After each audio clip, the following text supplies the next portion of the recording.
ओम नमः शिवाय। हर हर महादेव। प्रिय भक्तों, आप सभी भक्तों का आपके अपने YouTube चैनल अंश भक्ति पर हार्दिक स्वागत है।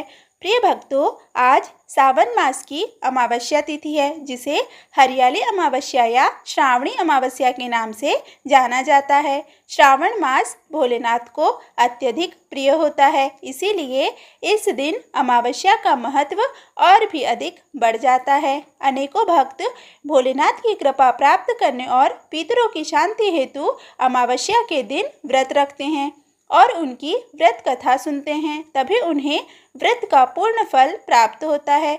तो आइए भक्तों, सुनते हैं हरियाली अमावस्या की व्रत कथा। बोलिए उमापति महादेव की जय, शिव परिवार की जय। बहुत समय पहले की बात है। पांचाल देश में एक महान धर्मात्मा राजा राज्य करता था।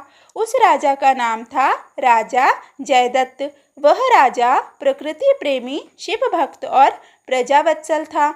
उसने अपने राज्य में वन संरक्षण के लिए कई नियम बना रखे थे। वृक्षों की कटाई वर्जित थी, तालाबों की पूजा होती थी और हर श्रावण अमावस्या को वनों का पूजन तथा पितरों का तर्पण होता था। एक बार उस अमावस्या के दिन राज्य में हरियाली महोत्सव मनाया जा रहा था। उसी समय एक वृद्ध साधु भूखा प्यासा नगर में पहुंचा। साधु कई स्थानों पर गया, लेकिन हर कोई पर्व में व्यस्त था। कोई पत्तों से शिवलिंग सजा रहा था, कोई पीपल वृक्ष की पूजा कर रहा था, कोई पितरों को जल अर्पित कर रहा था, पर उस वृद्ध साधु को कोई जल तक देने वाला नहीं था। वह महल पहुंचा और राजा से मिला। राजा हंसकर बोला, हे महात्मा, आज तो हरियाली अमावस्या है। आज तो सब कुछ प्रकृति को समर्पित है। आप कल आइए। यह सुनकर साधु ने क्रोध में कहा, राजन, जब प्रकृति को पूजते हुए तुम एक प्यासे को जल नहीं दे सके तो जान लो, वृक्ष तो सूख जाएंगे, नदियाँ भी सूख जाएगी और तुम्हारी हरियाली उजड़ जाएगी। साधु ने श्राप दिया और वहाँ से चला गया। अगले ही दिन से बादल रुक गए, वर्षा नहीं हुई, वनों में आग लग गई, पशु भाग गए, तालाब सूखने लगे, जिससे राजा बहुत व्याकुल हो गया। तब नगर में एक वृद्धा आई जो नदी किनारे पीपल वृक्ष की पूजा कर रही थी। वह बोली, हे राजन, हरियाली अमावस्या केवल प्रकृति का उत्सव नहीं है, यह करुणा, दया और तर्पण का दिन है। तुमने एक प्यासे को तृप्त नहीं किया, वह अमावस्या व्यर्थ हो गई। राजा ने उसी समय वनों की सफाई की, हजारों वृक्ष लगाए, गायों को भोजन कराया, बूढ़ों को वस्त्र दान दिए और नदी किनारे पितरों का विधिवत तर्पण किया। वह वृद्ध साधु पुनः प्रकट हुआ और बोला, हे राजन, अब तुमने सच्चे भाव से प्रकृति और पितरों की पूजा की है। अब तुम्हारे राज्य में हरियाली फिर लौटेगी। अगले ही क्षण घनघोर मेघ छा गए और मूसलाधार वर्षा हुई। वनों में फिर से हरियाली लौट आई, पशु लौटे और साधु अंतर्ध्यान हो गए। हरियाली अमावस्या की दूसरी कथा। किसी नगर में एक बड़ा ही प्रतापी राजा अपने परिवार के साथ रहता था। उस राजा का एक बड़ा ही प्रतापी पुत्र था। राजा का वह पुत्र युवा अवस्था को प्राप्त हो चुका था। समय आने पर उस राजा ने अपने पुत्र के योग्य पड़ोसी राज्य की एक राजकुमारी से उसका विवाह करा दिया। अब वह राजा का पुत्र अपने परिवार के साथ सुखपूर्वक रहने लगा। कुछ दिनों बाद राजा ने अपने पुत्र को अपना सारा राजपाट सौंप दिया और स्वयं ईश्वर की भक्ति में लीन होकर वन में तपस्या करने चले गए। एक दिन महल में राजा ने एक पूजा रखी थी और भोग प्रसाद के लिए बहुत सारी मिठाइयाँ मंगवाई थी और उसे रसोई घर में रखवा दिया था। तब उस राजा की पत्नी ने बिना किसी को बताए सारी मिठाई अकेले ही खा ली। जब पूजा संपन्न हुई और भोग लगाने का समय आया तो राजा ने दासी को भोग लगाने के लिए मिठाई लाने को कहा। तब दासी ने कहा, महाराज, वहाँ मिठाई तो नहीं है। राजा ने अपनी पत्नी से पूछा। तब उसने कहा, सारी मिठाई तो चूहे खा गए। फिर राजा ने दूसरी मिठाई मंगवाकर भोग लगाया, किंतु रानी के इस कृत्य से गणेश जी क्रोधित हो गए और उन्होंने सोचा कि मेरी सवारी मूषक का रानी ने झूठ बोलकर अपमान किया है। अब यही मूषक रानी को उसकी झूठ की सजा देगा। एक दिन महल में राजा के कुछ अतिथि आते हैं और वह राजा के ही कक्ष में जाकर रात को विश्राम करते हैं। अब उन चूहों को अपना बदला लेने का मौका मिला। उन्होंने रानी की एक साड़ी उन अतिथि के समीप ले जाकर रख दी, जो राजा के कक्ष में जाकर विश्राम कर रहे थे। उसी रात महल में शत्रुओं ने आक्रमण कर दिया।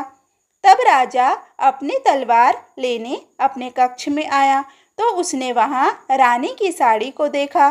तब राजा ने क्रोधवश रानी की कोई बात नहीं सुनी और चरित्रहीन का आरोप लगाकर उसी समय उसे अपने महल से बाहर निकाल दिया। उस समय रानी बहुत दुखी थी, क्योंकि इसमें उसकी कोई गलती नहीं थी। अब रानी के सामने यह विडंबना थी कि वह कहाँ जाए, कहाँ जाकर निवास करे। तब रानी ने सोचा कि यदि मैं अपने पिता के घर जाऊंगी तो वह भी मुझे पति की तरह कहीं चरित्रहीन न समझ ले। इतना सोचकर वो पिता के यहाँ नहीं गई और एक वन में झोपड़ी बनाकर रहने लगी। रानी तो निर्दोष ही थी, पर उसने सजा पाई।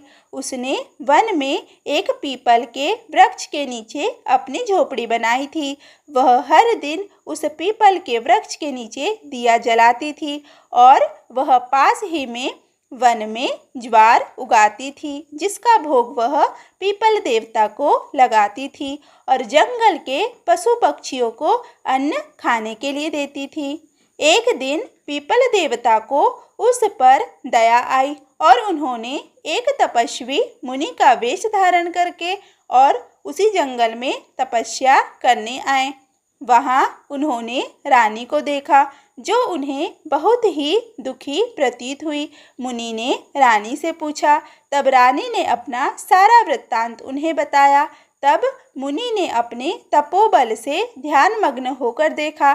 तब उन्हें दिखाई दिया कि यह कार्य मूषक द्वारा किया गया है, जिस पर उस रानी ने मिठाई खाने का झूठा आरोप लगाया था। मुनि ने यह सारी बात रानी को बताई। तब रानी ने कहा कि हे मुनि, यह सब मुझसे अज्ञानतावश हो गया है। कृपया आप मुझे इसके प्रायश्चित का कोई उपाय बताइए। तब मुनि ने कहा, हे पुत्री, अभी सावन मास चल रहा है और कल सावन मास की अमावस्या तिथि है। तुम कल भगवान शिव और माता पार्वती के निमित्त व्रत रखो, उनकी पूजा करो और उनसे क्षमा याचना करो। वे तुम्हें अवश्य ही क्षमा कर देंगे। तब रानी ने सच्ची आस्था के साथ उस दिन व्रत को किया, जिससे उसे पितरों का आशीर्वाद भी प्राप्त हुआ। उसके बाद रानी श्रावण मास में हर दिन महादेव और माता पार्वती का पूजन करने लगी। एक दिन वही राजा उस जंगल में शिकार करने को गया और उसी पीपल के वृक्ष के नीचे उसने एक शिकार को देखा और उसे मार दिया। जब राजा पीपल के पेड़ के नीचे गया तो उसने वहां दीपों की एक कतार को देखा और सोचा, यहाँ इस जंगल में कौन दीप प्रज्वलित करता है। वहां उसे कोई दिखाई नहीं दिया। कुछ समय बाद वह अपने महल में वापस आ गया, किंतु रात भर यह सोचता रहा कि न जाने कौन यहाँ पूजा पाठ करता रहता है। तब राजा ने अपने मंत्री को बुलाया और सारा वृत्तांत बतलाया और कहा कि तुम जाकर पता लगाओ कि वहाँ कौन रहता है। राजा की आज्ञा पाकर मंत्री कुछ सैनिकों को लेकर वन में जाते हैं। दक्षिण दिशा में ही वो स्थान था जो राजा ने उन्हें बतलाया था। प्रारंभ में तो उस मंत्री को वहाँ पर कुछ दिखाई नहीं दिया, किंतु कुछ समय बाद मंत्री ने देखा कि सभी दिए आपस में बात कर रहे थे कि मैं तो रानी का दिया हूँ जिसे सजा मिली, जिसके कारण वह वन में आकर निवास करती है। और उन्होंने सारी बात विस्तार पूर्वक बताई। राजा का वह मंत्री खड़े होकर सारी बात सुन रहा था। उसने महल पहुंचकर राजा को वही सारी बात बताई, जिसके बाद राजा को अपनी गलती का बड़ा ही पछतावा हुआ। वह रानी के पास गया और अपने द्वारा किए गए कृत्यों के लिए उससे क्षमा मांगी और उसे सम्मान के साथ अपने महल में वापस लाया। उसके बाद रानी ने राजा को बताया कि यह सब महादेव और देवी पार्वती की कृपा से ही संभव हुआ है। हे महादेव, जैसा आपने उस रानी को उसकी भक्ति का फल दिया, वैसे ही फल इस कथा को कहने वाले, सुनने वाले और हुंकारा भरने वाले को देना। सबकी मनोकामना पूरी करना। बोलिए उमापति महादेव की जय। प्रिय भक्तों, आप सभी से निवेदन है कि यदि यह कथा आपको अच्छी लगी हो तो प्लीज़ कमेंट में हर हर महादेव जरूर लिखिए। चलिए भक्तों, अब हम श्रवण करते हैं श्रावण मास महात्म कथा अध्याय 14 का। बोलिए उमापति महादेव की जय। एक समय की बात है, नैमिषारण्य तीर्थ में अनेक मुनिगण एकत्र हुए और उन्होंने महर्षि सूत जी से निवेदन किया, हे महर्षि, कृपा करके हमें श्रावण मास की अमावस्या का महात्म्य बताइए, जिसे हरियाली अमावस्या कहा जाता है। इस दिन का क्या विशेष महत्व है और इस दिन व्रत या पूजन करने से क्या फल प्राप्त होता है। महर्षि सूत जी बोले, हे मुनियों, श्रावण मास की अमावस्या का विशेष महत्व है। यह दिन न केवल पितरों की तृप्ति का दिन है, अपितु यह धरती के हरित रूप प्रकृति और वनों की पूजा का भी पर्व है। पुराणों के अनुसार जब भगवान विष्णु क्षीर सागर में योग निद्रा में लीन रहते हैं, अर्थात चातुर्मास का आरंभ होता है, तब पृथ्वी की रक्षा का दायित्व भगवान शिव अपने कंधों में ले लेते हैं। श्रावण मास उन्हीं की कृपा का प्रतीक है। हरियाली अमावस्या का संबंध पृथ्वी की उर्वरता, वनों की समृद्धि और प्रकृति की पुनरुत्थान से है। प्राचीन समय की बात है, अवंती नगरी में एक धर्मनिष्ठ राजा राज्य करता था, जिसका नाम ध्रुवसेन था। वह बहुत ही प्रजावत्सल, तपस्वी और शिव भक्त था, परंतु एक समय नगर में भयंकर अकाल पड़ा। न वर्षा हुई, न फसलें उगी, न पशु जीवित रहे। राजा ने अनेक यज्ञ किए, दान किए, परंतु वर्षा नहीं हुई। एक दिन एक महात्मा तपोवन से पधारे। उन्होंने राजा से कहा, हे राजन, जब तक आप और आपकी प्रजा हरियाली अमावस्या के दिन वन देवी, वृक्षराज और पितरों का पूजन नहीं करेंगे, तब तक यह सूखा नहीं हटेगा। तब राजा ने नगरवासियों को एकत्र किया। उन्होंने श्रावण मास की अमावस्या को वन में जाकर वनों की पूजा की, वृक्ष लगाए, पितरों का तर्पण किया, जल स्रोतों को शुद्ध किया और भगवान शिव को बेलपत्र अर्पित कर रुद्र अभिषेक किया। उस दिन घनघोर मेघ छाए, अंबर गरजा और वर्षा होने लगी। पृथ्वी पर हरियाली लौट आई और फसलें फिर से लहलहाने लगी। महर्षि सूत जी कहते हैं, जो व्यक्ति इस दिन वृक्षारोपण करता है, नदी या तालाब की सफाई करता है, पितरों का तर्पण करता है तथा शिव पार्वती का पूजन करता है, उसे अश्वमेघ यज्ञ के समान फल प्राप्त होता है। पीपल, बरगद, आम, नीम आदि वृक्षों की पूजा की जाती है। महिलाएं सुहाग के लिए व्रत करती है और गायत्री मंत्र तथा रुद्र अष्टक का पाठ करती है। पितरों को जलदान एवं तर्पण कर उन्हें संतुष्ट किया जाता है। इस दिन शिव पार्वती वन में भ्रमण करते हैं। जो भक्त वनों की रक्षा, धरती की उन्नति और पितरों की तृप्ति हेतु यह दिन श्रद्धा से मनाते हैं, उनके कुल में कभी अकाल मृत्यु नहीं होती। इस दिन प्रातःकाल ब्रह्म मुहूर्त में उठकर स्नान करें, तिल, कुश, दूध से पितरों को तर्पण करें। पीपल वृक्ष की 108 बार परिक्रमा करें। शिवलिंग पर बेलपत्र, जल, काले तिल अर्पित करें। गायत्री मंत्र महामृत्युंजय जाप करें। किसी जल स्रोत या तालाब के किनारे वृक्ष लगाएं। रात को दीप दान करें, एक जल में, एक पीपल के नीचे, एक शिव मंदिर में।